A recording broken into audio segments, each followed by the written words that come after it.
another buddy when we was walking over to the hangars, picked up a German hand grenade, and I told him to get rid of it.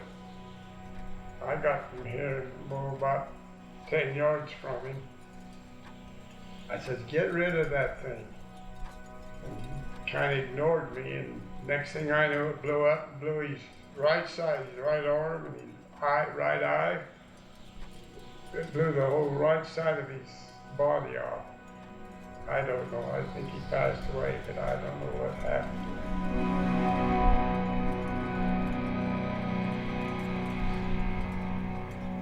I'm Arland J. Peterson, son of John and Katie Peterson. I was born April 27, 1923 in Delta, Utah. And as a young man, I had 6 brothers: Leland and Rodney, Carlisle, Shirley, Raymond, and Kenneth. We had our own milk cows and turkeys and chickens, and during the Depression days, that's how we lived. On the farm like that, that's what kept you going, because it was pretty hard to get any money to buy any out of the stores. When we were kids growing up, mostly we'd eat, my mother baked bread all the time, and we'd eat bread and butter and honey, because we'd make our own butter out of the milk. But mostly bread and milk and toast. And Dad would kill a pig. We'd have some pork once in a while. We had turkeys and chickens. We'd make some homemade ice cream once in a while, and homemade root beer back then. Christmas time and back in the Depression, if I got a little rubber ball, not a basketball, just a rubber ball, I had a little tin thing hooked on the garage, a little red ball I played basketball with. I was out milking the cows one evening, and I heard the train coming back from Fillmore. I heard this noise out in the railroad track, and I looked out there, and there's a little baby with diapers on. It was my good friend Reuben Chenault's youngest brother, Ray. And about that time, here come this train back from Fillmore. I remember dropping the bucket and running, scissored the fence, barbed wire fence. Went and grabbed him. The train was only about a couple of 100 yards from there, and I got him. And then right after that, my good friend Reuben Chenault come looking for him. I said, yeah, he's right over there by the barn. He went over and got him and couldn't believe it. He'd been playing in the rocks out between the rails. My grandmother Peterson said, Johnny, that's my father, go get a posse. Something's happened to Grandpa. He'd gone up in the foothills in Oak City to get a load of wood. They burnt cedars in those days. I remember getting coal and wood at night, so we'd build a fire in the morning and get warm. Anyway, they got a posse and went up there, and they found him. He went through this gulch, and the load of wood shifted, tipped over, and pinned him on the ground, broke his hip and quite a few ribs. I was 5 years old. A year later, my older brother Leland went down to the old farm, which is 3 miles south of Delta, to get a milk cow and a load of hay. And these dogs come out and spooked the horses. They were real high-spirited horses. They pulled him off the wagon, and there's an iron-wheeled wagon, and ran over him and smashed his liver. They took him up to Primary Children's Hospital in Salt Lake. They said he had smashed liver. He was in the hospital for 2 or 3 months. My mother had a cousin of hers Antoine Ivins come and give him a blessing. And he said that he's going to be all right. I remember when they brought him home, he come running through the front room and give me a shove in the back. And to me, that was quite a spiritual experience.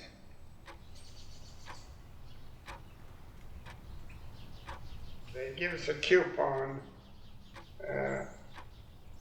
If they called out your number, you'd get 10 silver dollars. I had one ticket. I went to the movie down there and they called my number out. Had my shoes off, went down there and got my silver dollars. And when I got out, I ran all the way home, afraid somebody's going to kidnap me. Next week, I went, mother gave me 2 or 3 tickets. I went down there and won it again. Then the third week, my friend Ruben Shanoff won it. Then the fourth week, I went down there, I won it again. So I had 30 silver dollars. They thought it was rigged. Of that 30 silver dollars, I bought me a Hawthorne red bike, which had a light on it and a horn. I thought I had a Cadillac. I was the envy of all the kids in town. I sure liked that bike. When I was a young man, about 14, 15, we come out of the theater, and there Clark Gable and Robert Taylor and Wallace Berry. We followed them down to the old Peterson Motel out of Dallas, just a little bit east of the theater. And found out later that they'd been hunting ducks out at Clear Lake, which is about 30 miles south of Delta. It's quite a thing because Robert Taylor and Clark Gable was 2 of my favorites. Wallace Berry was also outstanding. As I grew up, high school, I knew I had to work to get my tuition and any clothes. I went with a crew to Kent Beach. We get $8 an acre. And in the high school, I made enough money to buy my clothes and pay my tuition. Topaz. That's where they took the Japanese during World War II in a camp. And so I come home and went to work out there for ADH Company. And I worked for them until fall when I went to school. I got a part-time scholarship to go down to Cedar City, BAC, Banff Agriculture College. While I was down there, I joined the Army Air Corps. World War II had started.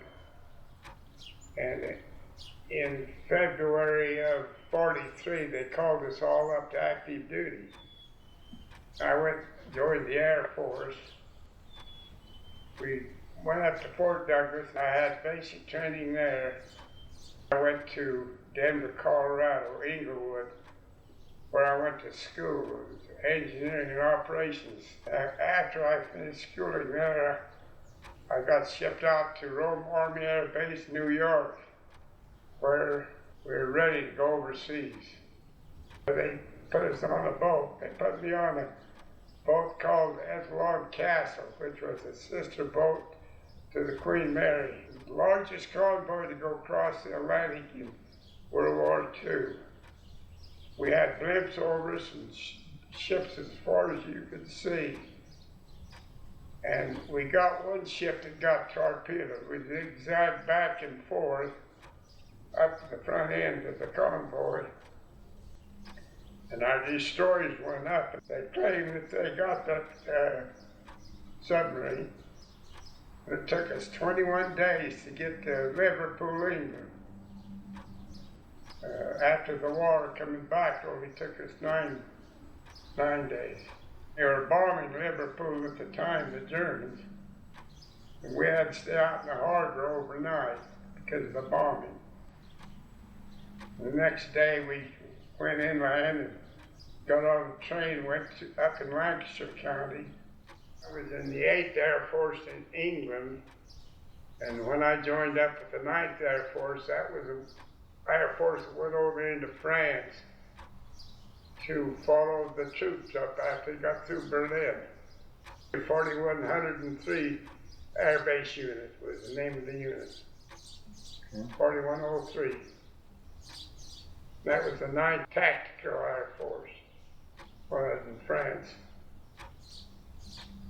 We went across with this cargo plane, C-47 cargo plane. And when he lost the prop on that, we thrown that baggage out. Well, I kept looking down. We got down there pretty close to that water before he hollered and said, "That's enough. I got the prop going." We never had no parachute. We never had no life raft, which is illegal. The Rouen, France is where we built this air base. It's after we got the Germans through Paris.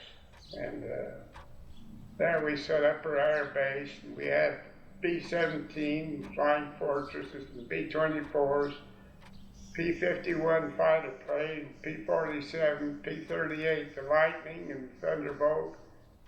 Some of them lose the landing gear over Germany. And we'd have to put the fires out. We had another experience. We had a bomber come back in the fog, B-24 Liberator. And you couldn't see your hand in front of you. And he kept flying around the base, run his gas out, and he hit us elementary school and killed us, I think it was 87 children. Went across the road and took out a gas station and 2 or 3 homes. But we helped clean up that mess. And then another experience, 3 medium bombers, A-26s, took off there by the RSC. And the wingtips hit each other, and 2 of them come down in the ocean. And I happened to be there, and we took 2 rafts out, went out and got these 2 pilots out of the plane. We got strafed a couple of times by the Luftwaffe. When they strafed us this one night, I didn't have time. I just grabbed my jacket and didn't even have any bottoms on. Run out in the foxhole, jumped in that. Snow about 10 inches on the ground. It was cold in the winter. End of the war, when the Germans were in Bastogne, they issued us, I think it was a carbine rifle, but we helped mostly with the wounded and the dead, which was pretty sad because that was quite the battle, that battle at Bastogne. But I give credit to General Patton and his First Army under Eisenhower. He's the one that ended that war at Bastogne. His guts and our blood. And we lost a lot of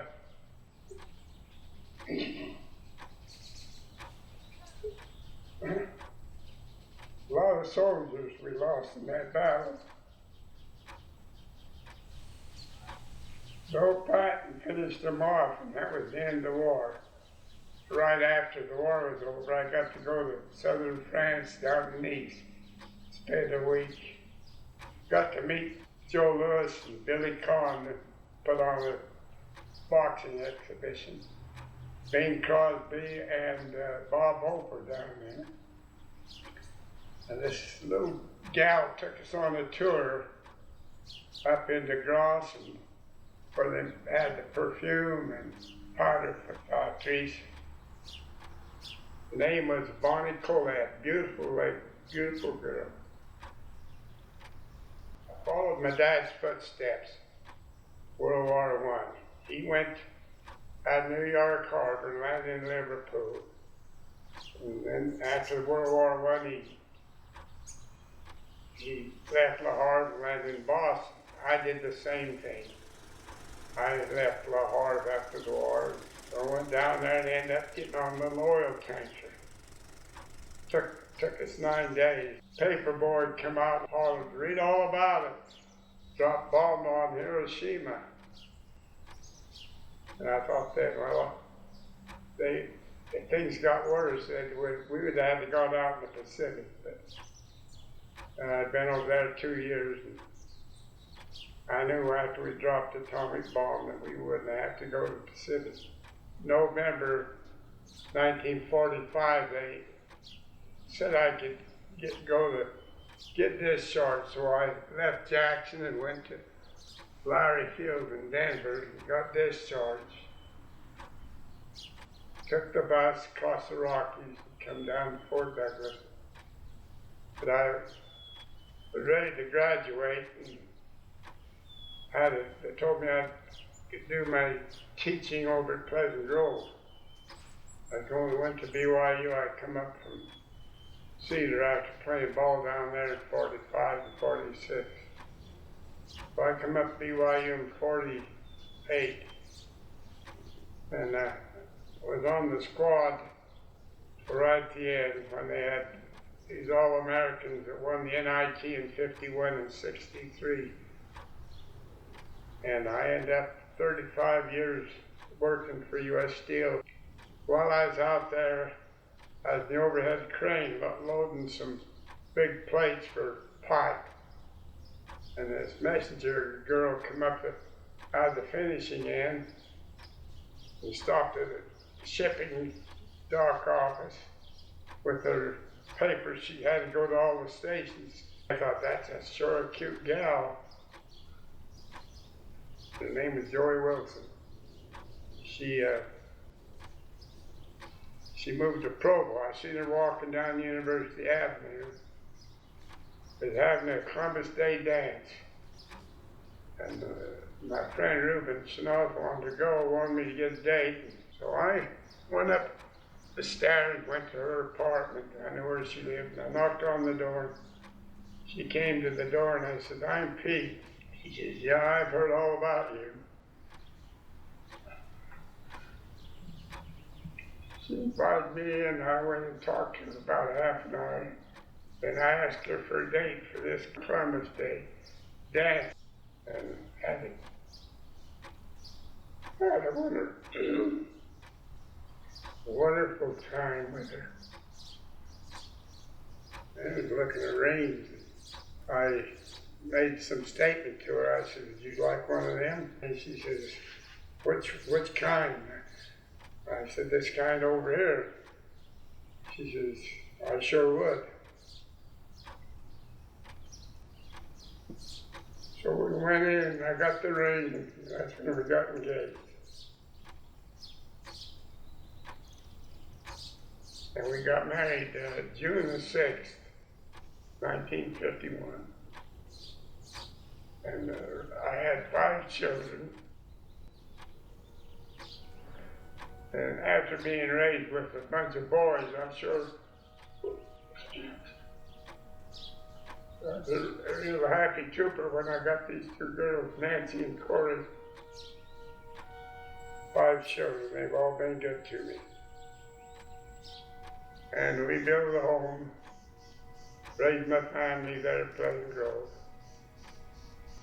I appreciate my family very much. My children, my grandchildren, all my loved ones. And I've had a good life. I thank the good Lord for that. So this is pretty well my life history.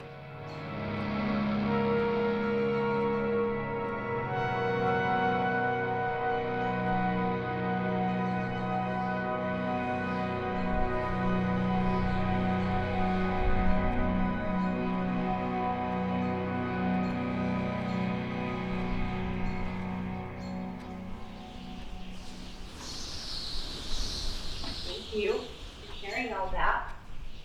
We love you. Hey, I think that's good. Yeah, that's good. You're good. All right, good job. Nice job. You're Well done. done. It's a wrap. Do I get breakfast for that? Yes, I will make you some eggs and All right. toast. Love you. Good. I don't know, but kind of emotional. It's okay. Huh? That's okay. I'm emotional too, so it was good. Good job.